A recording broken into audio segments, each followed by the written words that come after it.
Hello सम्पूर्णमा सेवा हावा इट्स मी बुनु राई। अनि आज चाहिँ माघे सङ्क्रान्ति। तपाईँहरू सम्पूर्ण माघे सङ्क्रान्तिको एकदमै धेरै धेरै शुभकामना। अनि आज चाहिँ म बिहानै उठेँ। अनि म बिहानै उठ्दाखेरि चाहिँ कान्छीले चाहिँ घर लिपिसकेको रहेछ।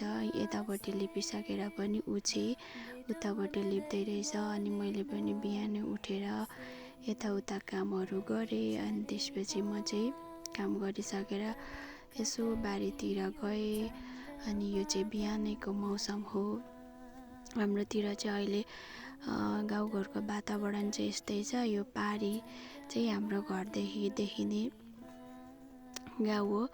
अनि हाम्रोतिर चाहिँ अब खासै अहिले चाहिँ हरियाली छैन। हाम्रोतिर भन्दा पनि अहिले प्रायः सबैतिर यस्तै नै हो। अनि त्यसपछि मैले यताउति भिडियोहरू बनाएँ। अनि हामीले चाहिँ यहाँनिर घाँस झारेको थियौँ। अनि त्यसपछि मैले चाहिँ यो घाँसलाई बटुलेर अनि त्यसपछि यहाँनिर बाख्रालाई पनि दिएँ। त्यसपछि यतानिर भैँसीलाई पनि लगाइदिएँ। अनि यिनीहरूले चाहिँ खाँदैछ। अनि त्यसपछि कान्छीले चाहिँ पानी जोडेर ले छिटो पानी गइसक्यो भनेर म यता माथि पानी जोड्न पनि आएँ। अनि पानी जोडेँ। पानी चाहिँ सानो आइरहेको रहेछ, त्यही पनि जोड्न आएँ। अनि त्यसपछि पानी जोडिसकेपछि चाहिँ मैले यसो अनि थुप्रै भयो नि त भिडियो यता माथि बारीतिरको नबनाएको पनि। अनि यसो अलिअलि भिडियो बनाएँ यो सुन्तलाहरूको। अनि सुन्तला चाहिँ अहिले हामीले सबै टिपिसकेको छौँ। अनि अहिले चाहिँ छैन। अनि यसलाई चाहिँ टिपिसकेर पनि मलहरू लगाइसक्यौँ। अब यो चाहिँ